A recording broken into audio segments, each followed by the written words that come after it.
Hi everyone, welcome to SU Studies with You. My name is Flores. I'm an instructor here at Southwest University where I teach English, college studies, psychology, and art appreciation. On this segment of SU Studies with You, we're going to go over 5 common ways to use commas.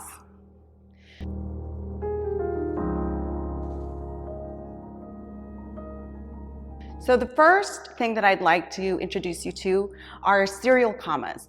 Serial commas are those which you use when you are listing items within your sentence. So let me give you an example. Sergio brought his book, laptop, and calculator to class. Example 2. I used blueberries, raspberries, and blackberries for my fruit tart. The next types of commas are non-essential commas. That doesn't suggest that the commas are non-essential, but rather that the information that the commas are encapsulating is non-essential. So let me give you an example. George Washington, the very first president of the United States, was the only president who did not live in the White House. Notice that the very first president of the United States is the phrase that has a comma before and after. That means that it is non-essential information. We don't really need it in the sentence, but we can include it to add color or extend the length of the sentence.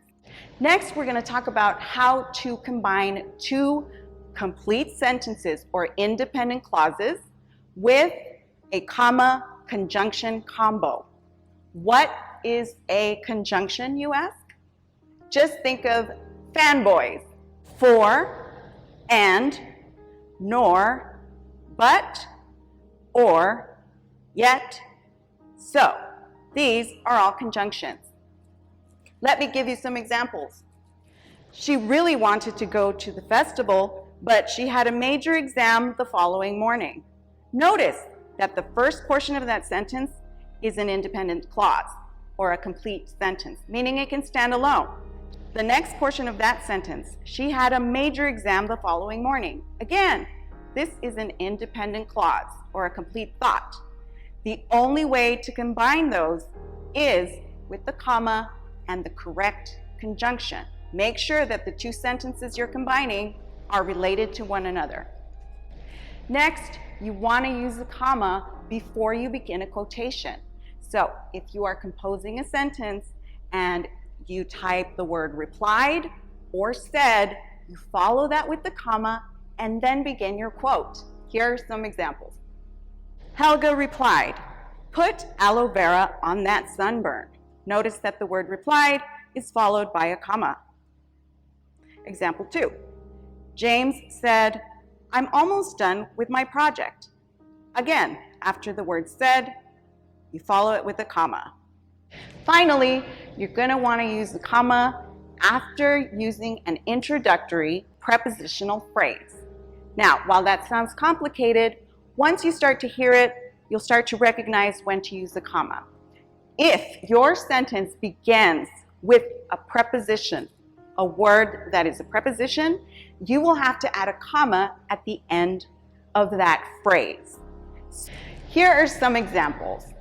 During the storm, my umbrella was blown away. The word during is a preposition. At the end of the phrase, you have to add the comma. Example 2.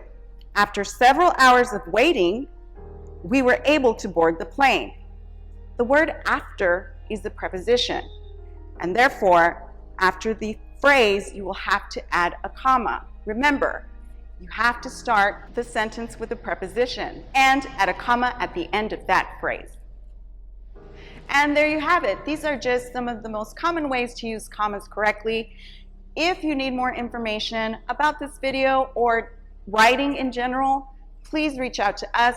We're here to help you. My name is Flores. My email address is lflores@southwestuniversity.edu. Or you can reach out to the other wonderful English instructors who are here to help you. I hope to meet you soon. Until then, take care.